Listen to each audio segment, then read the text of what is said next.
Hello friends, I am Priyanka and you are watching Priyanka's teaching.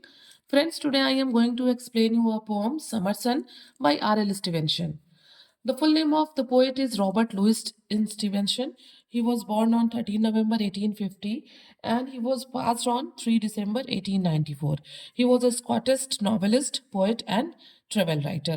Okay friends, you all can see that this poem contains 5 stanza. Each stanza contains 4 lines, means it's a quatrain, and total 20 lines are there in this poem. If we will talk about the rhyming scheme, it's very transparent. That goes rhymes with repose, days with raise, pull with cool, to with through, glad with glad, tiles with smiles, means the rhyming scheme is AABB.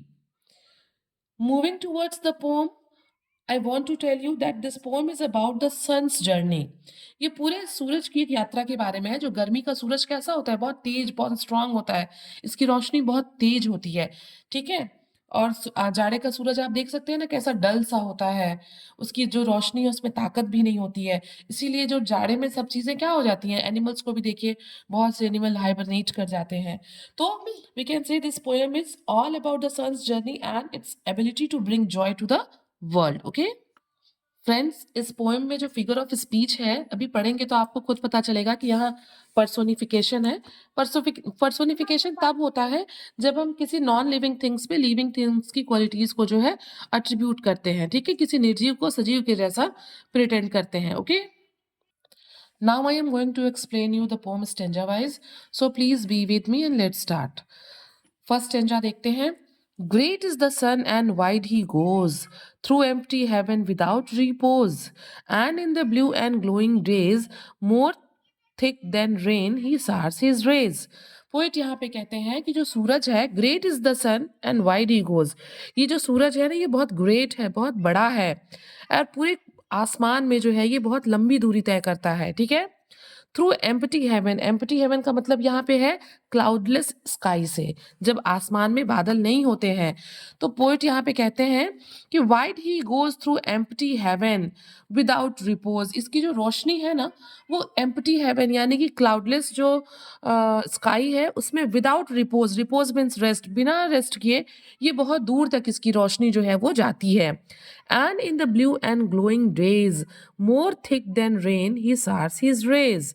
और poet यहाँ पे कहते हैं कि जब आसमान बिल्कुल नीला होता है, बिल्कुल उसमें क्लाउड्स नहीं होते हैं, और दिन बिल्कुल चमकते होते हैं, जब सूरज की रोशनी बहुत तेज होती है, स्ट्रांग होती है, तो क्या होता है, इसकी मोर thick than rain he showers his raise. तो सूरज क्या करता है, जब क्लाउडलेस स्काई बिल्कुल नीले रंग का होता है, तो इसकी जो रोशनी होती है ना, ये अपनी रोशनी जो कि बारिश से भी ज़्यादा स्ट्रांग होती है, थिक होती है, उसको जो है अर्थ पे क्या करता है, शार करता है, फैलाता है, अर्थ पे जो है उसको भेजता है। मीन्स फर्स्ट स्टेंजा में पोएट ये हमसे बताते हैं कि सूरज बहुत बड़ा है, ये एम्प्टी स्काई में, क्लाउडलेस स्काई में एक ये बहुत लंबी इसकी जो किरणें हैं वो डिस्टेंस को तय करती हैं बिना रेस्ट किए।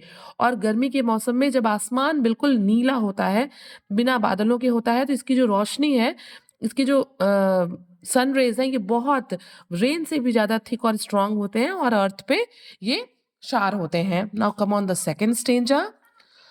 Through closer still the blinds we pull to keep the shady parlour cool. और यहाँ पे पोइट कहते हैं कि चाहे हम, पार्लर जो है यहाँ पे पार्लर के लिए, कमरे के लिए, घर के लिए यूज हुआ है, कि हम चाहे अपने घरों के ब्लाइंड्स यानी कि पर्दों को, कर्टेन को, अपने शेड्स को चाहे कितना भी क्लोजर, नजदीक नजदीक ना खींच दें। हम क्या करते हैं गर्मियों में, हम पर्दे लगा देते हैं ना कि घर में धूप ना आए, कमरा ठंडा रहे।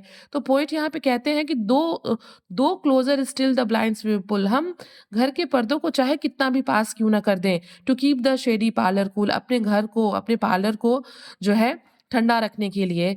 लेकिन फिर भी क्या होता है, yet he will find a chink or two to slip his golden fingers through.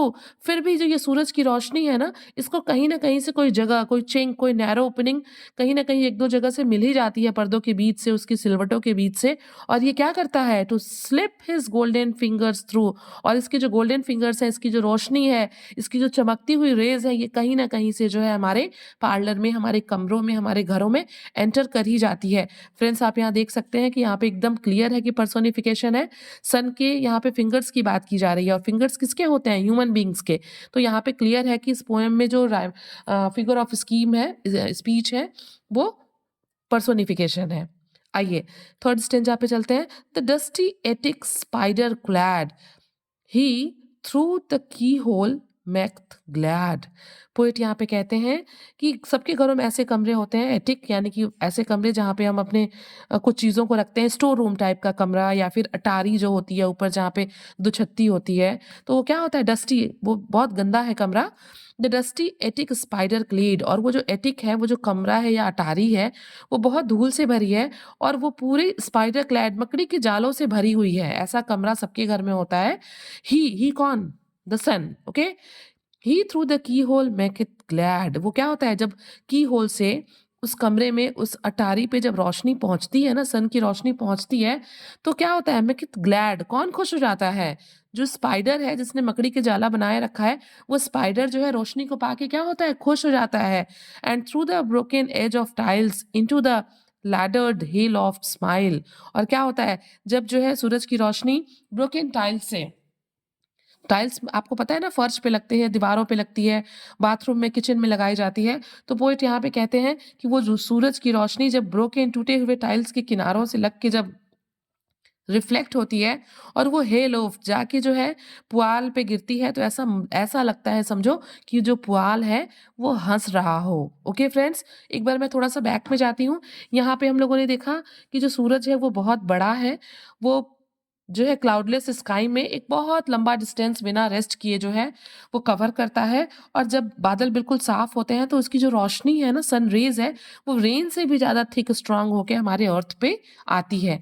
Second stanza में हमने देखा कि चाहे हम अपने घर के पर्दों को कितना भी पास पास क्यों ना कर दें कि कमरा ठंडा रहे, कहीं ना कहीं पर्दों के बीच से, सिलवटों के बीच से जो रोशनी है वो हमारे कमरों में एंटर कर जाती है। उसकी जो गोल्डन रोशनी है, गोल्डन कलर की, वो हमारे कमरों में किसी नैरो ओपनिंग से एंटर कर ही जाती है। थर्ड स्टेंजा में हमने देखा कि सबके घरों में कुछ अटारी होती है, कुछ स्टोर रूम होता है जिसमें हम कुछ बिना ज़रूरत की चीज़ों को रखते हैं, और वो कमरे जो है कैसे हैं? डस्टी हैं, स्पाइडर क्लैड है, उसपे मकड़ी के जाले लगे हैं, और जब उन कमरों में, उस एटिक पे जो सनरेज़ हैं, वो की होल, यानी कि जो की होल आपको पता है ना, की होल से जब एंटर करते हैं तो मेक इट ग्लैड, किसको खुश करते हैं? उस एटिक में कौन होगा? स्पाइडर होंगे, वो भी खुश हो जाते हैं रोशनी पाके। And through the broken edge of tiles into the laddered hill of smile, और जो सूरज की रोशनी जब किसी टूटे हुए टाइल्स के एज से टकराती है और रिफ्लेक्ट होके जब भूसे पे, पुआल पे पड़ती है, तो मानो ऐसा लग रहा होता है कि जो पुआल है वो भी हंस रहा हो। Now come on the fourth stanza, okay. Meantime, his golden face around he bears to all the garden ground, और इसी बीच क्या होता है? उसका गोल्डन फेस, धूप कैसी हो, धूप में सूरज कैसा चमकता हुआ गोल्डन कलर का दिखता है, बिल्कुल लाल धधकता आग की तरह। तो इसी बीच उसका जो गोल्डन फेस है ना, वो क्या होता है? He bears to all the garden ground, वो बिल्कुल क्या होता है? चारों तरफ फैल जाता है गोल्डन फेस उसका, और वो शो करता है। क्या bares means? Show, bares to all the garden ground, पूरी बागीचे के जमीन को जो है वो अपने फेस को दिखाता है, मीन्स उसकी जो रोशनी है वो पूरे जमीन पे फैल जाती है। And sheds a warm and glittering look among the ivies inmost look, और क्या होता है? ये अपनी रोशनी, अपनी वार्मथ को, अपनी ग्लिटर, चमकती हुई रोशनी को ये क्या करता है? शेड करता है अर्थ पे, ग्राउंड पे। और ये जो रोशनी है जो शेड करता है वो जिस सनलाइट को, वो बिल्कुल ईवे क्या है? ये एक क्रीपर है। ईवे क्रीपर के एकदम इनर मोस्ट, एकदम कोने कोने नुक तक जो है ये रोशनी पहुंच जाती है, बिल्कुल जहां पे पहुंचने की कोई चांस नहीं होता है किसी के, वहां पे भी ये जो सन की जो ग्लिटरिंग लुक है, जो चमकती हुई रोशनी है, जो गर्मी है, ये वहां तक, इवेज के जो है कोनों तक पहुंच जाती है। Now come on the last stanza.